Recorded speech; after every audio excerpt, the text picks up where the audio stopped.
لوک سبھا انتخابات کے چوتھے مرحلے یعنی 13 مئی کو تلنگانہ میں انتخابات کے دوران رونما ہوئے تنازع کے نتیجے میں کمرم بھیم آصف آباد کے مسلمانوں کا سماجی بائیکاٹ ہنوز جاری ہے۔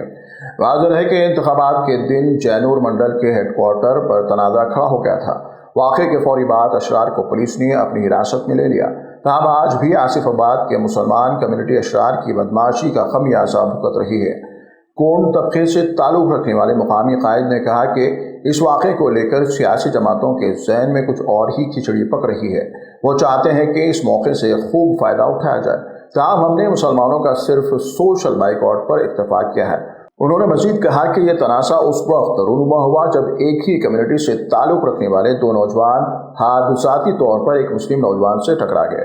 حادثے کے فوری بعد ایک طبقے کے افراد نے اپنے آپ کو لاٹھیوں اور تلواروں سے لیس کیا تاکہ دوسرے طبقے کو مرعوب کرے، لیکن حملہ اور پھر جوابی حملے کے بعد جینور منڈل کے حالات بے قابو ہو گئے۔